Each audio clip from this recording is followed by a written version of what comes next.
সম্মানিত জনসাধারণ, আমরা সংক্ষিপ্ত পরিসরে কথা বলবো। আমাদের লম্বা পাড়ি আছে, আমরা বিভিন্ন এলাকা ঘুরব। আবহাওয়াটা খারাপ থাকা একটু বিলম্ব হয়ে গেছে, নয় আপনাদের এলাকা আরো সকালে আমরা।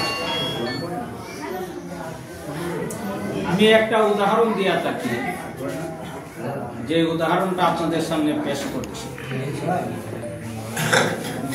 এখন যে সময়টা, এই সময়ে মানুষ অত্যন্ত লম্বা বক্তৃতা দিয়া, মিথ্যা কথা বলিয়া, কাউকে ধোঁকাবাজি দিয়া নেওয়ার যুগ গেছে। কথা ঠিক কিনা?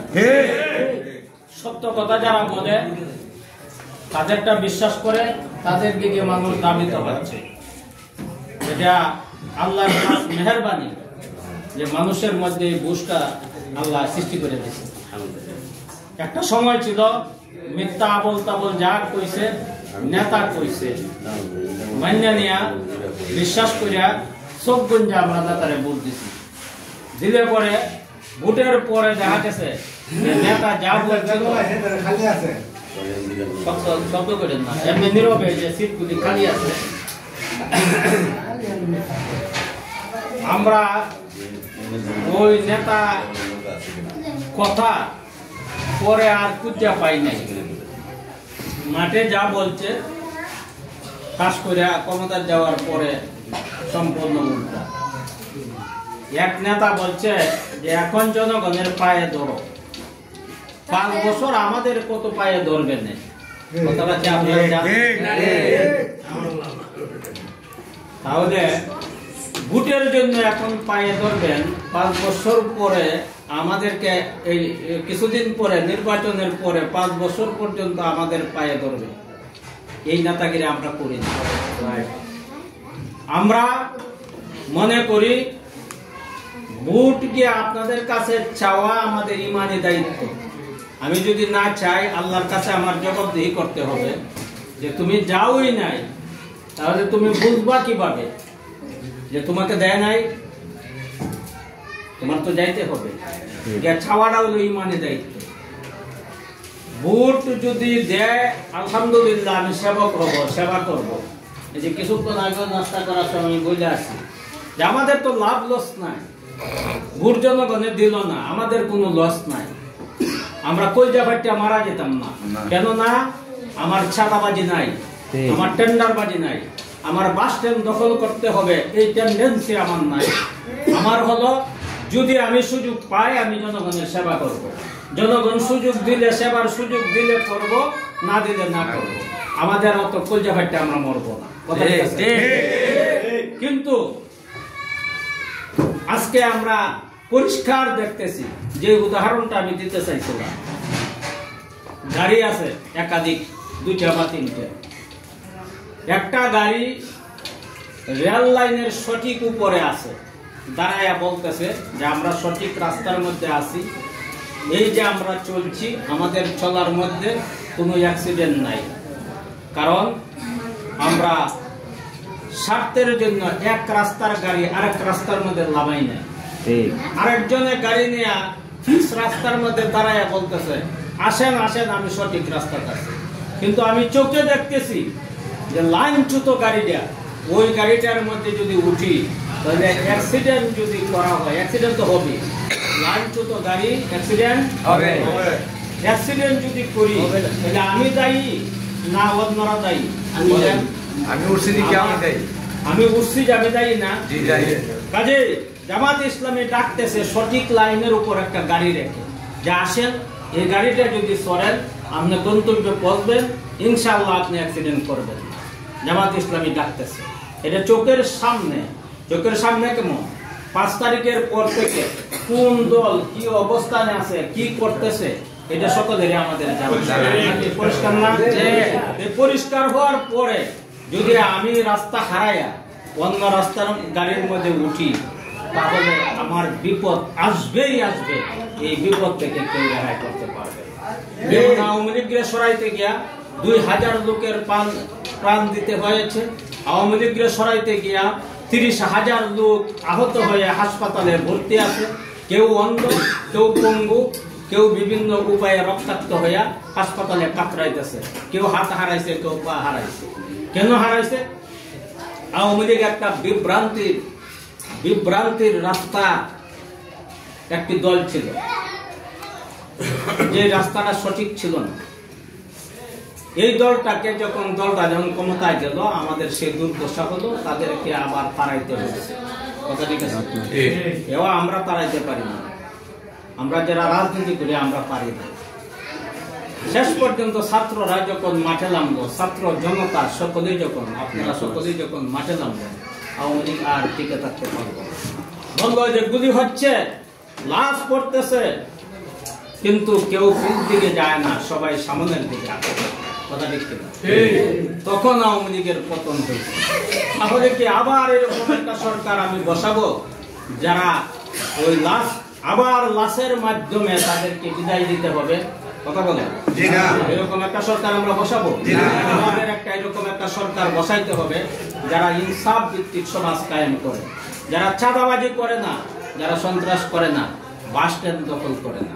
যারা বাস স্ট্যান্ড দখল করে আর আমাদেরকে এরাও দখল করে, আমরা বাস স্ট্যান্ড দখল করলেও এরা দখল করে বিশ্ববিদ্যালয়, এরা দখল করে ব্যাংক, এরা দখল করে অফিস আদালত, বড় বড় পোস্টে এরা বসায়।